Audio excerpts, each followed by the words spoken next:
The thing about homemaking is you can either make it a joy or you can make it a burden.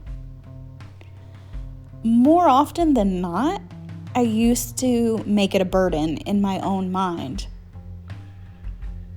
Eventually, I came around to a different mindset, and now I think of it as a joy.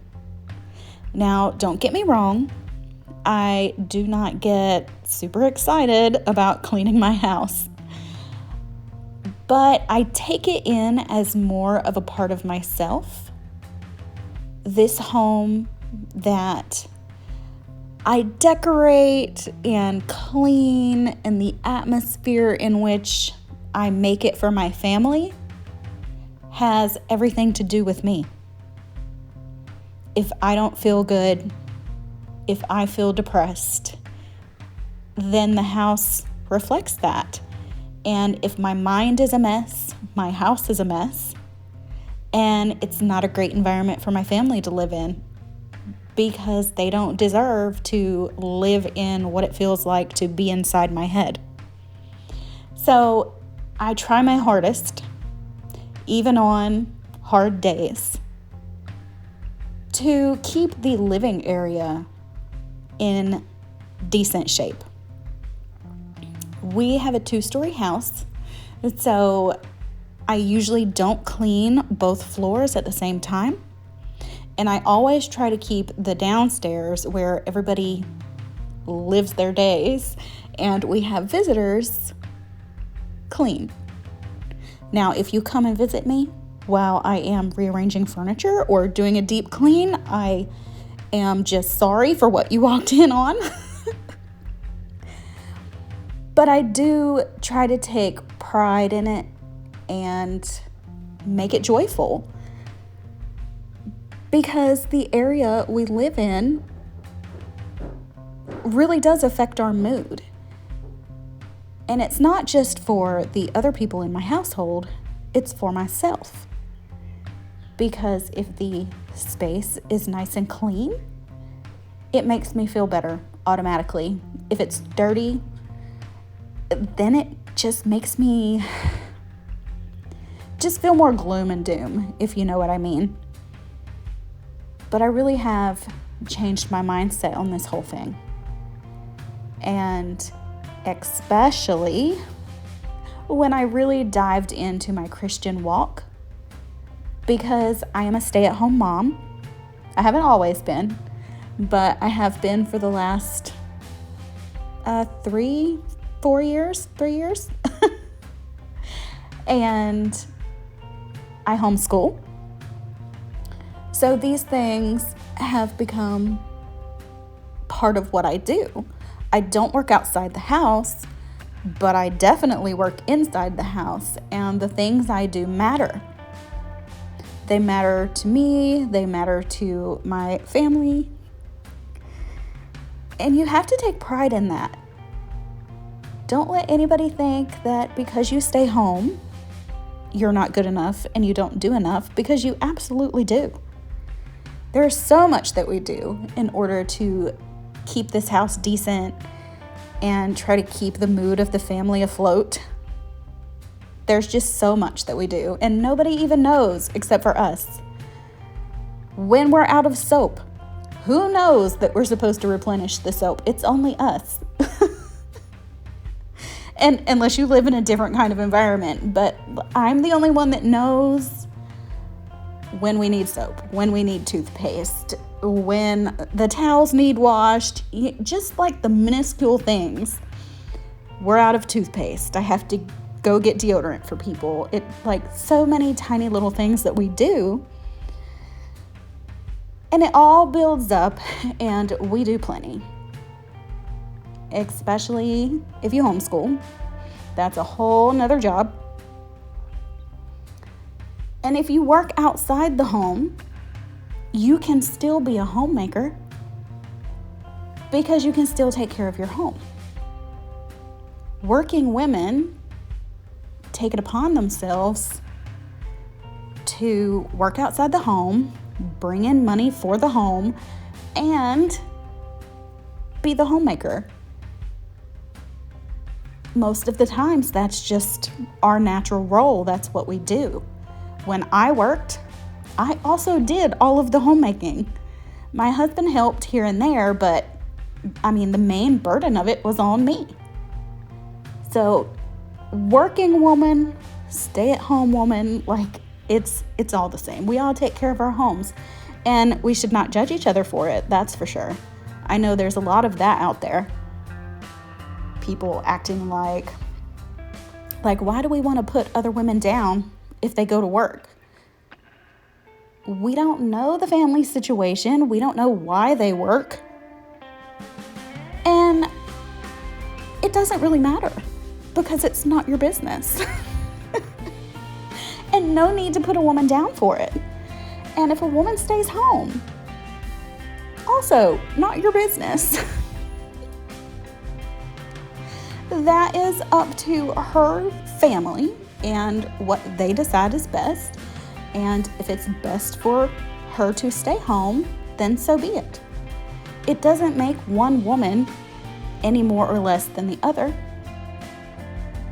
Now, I'm sure you've seen all of the dust flying around while I'm sweeping and dusting, and you may be thinking, oh my gosh, she never cleans her house. But that is not true. I have to clean this house every single day. I have Australian Shepherds, and they are a mess. We live in an area that has red mud, is what we call it. It's like clay dirt. We live in the Piedmont, the hilly area right before the mountains in North Carolina, and it's just awful. And if they go outside and play and it's a little muddy, it's just, they soak it up like they're a rag and they bring it all into my house. Even if I try to cut it down, if I put towels down, clean feet, it still gets everywhere because it's all in their fur. And I love them. And Australian Shepherds are awesome. But I have never had to dust and sweep so much in my entire life. So don't look at this and think, oh my gosh, look at all that dust. She never cleans. Because I do every single day. Just so that you know the situation that I'm dealing with, it's just a lot sometimes. On to the dining area. This is actually called a breakfast nook. We have 2 official eating places in this house, according to the floor plan. We never use a formal dining room, so that has become my office, and this is the area that we use. It's the only area that we use now for eating. And we have been doing a little bit of remodeling, as you can see, on this wall behind me.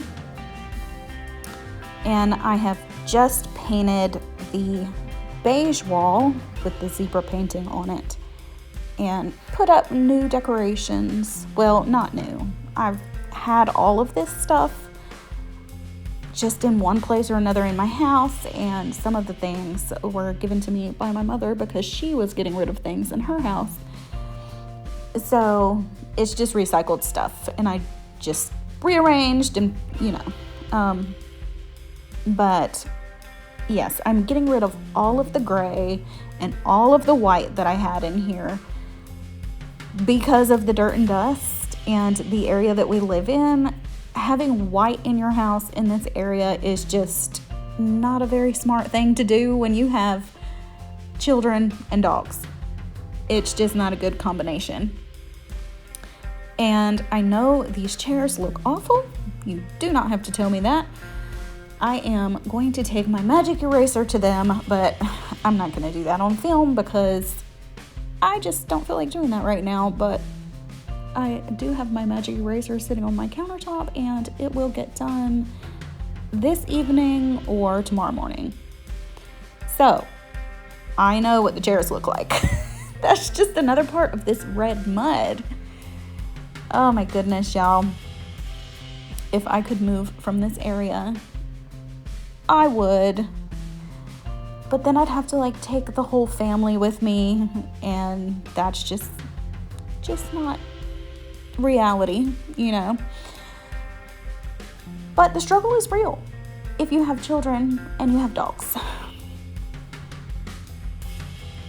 One thing that I have realized since I started staying home again is that when I was working and I was doing my homemaking, I would just kind of rush through the whole thing. I would do the bare minimum. I think it was pretty much just like surface cleaning, because now that I stay home, there's so much more that I do, so much more that I clean and notice, I guess because I'm in the environment so much. And when I was working, I just didn't see these things. I had too much on my mind. But now, there's just so much more that I clean. This kitchen is not completely finished. My whole downstairs in this back area of the house still needs some work. So you see the gray in the kitchen, in the backsplash, that has to go. And my tile needs redone. So that'll come eventually. Not exactly sure when we're gonna do that, but it is on my list of things that I need to finish in order to get this area complete. And I want to get rid of these gray floors as well, because dirt shows on them too good. So I think a tile with a brown and, I don't know, just something that doesn't show dirt quite as good as gray. I'm not doing a deep clean of this kitchen right now. I'm just wiping down the countertops and sweeping the floors. I have a project over on the countertop that I can't move, so I can't really do a whole lot of cleaning in that area. I don't want to spray cleaner or chemicals or bump it or move it around too much. This is the project that I have. I am making my son chess pieces out of epoxy resin, and I need that to sit. I did that this morning, so I can't move it right now. This is the chessboard that I made him. It is sitting beside of a wooden chessboard that my father-in-law made, and these are my chess pieces. But my son wanted different pieces that matched his board better. And this is a quick view of the house. It's still in process, almost done, but not quite. I used things from my house that were in other places or that I had in the garage, and I just redid everything. This all used to be gray, and I had white curtains, and it's just a whole change. So this is where I am at this moment. And there is my bluebell. She is not one of the Aussies. She's hanging out on the sofa. And just like my bluebell here, I am out. I'll see you next time. Bye, y'all.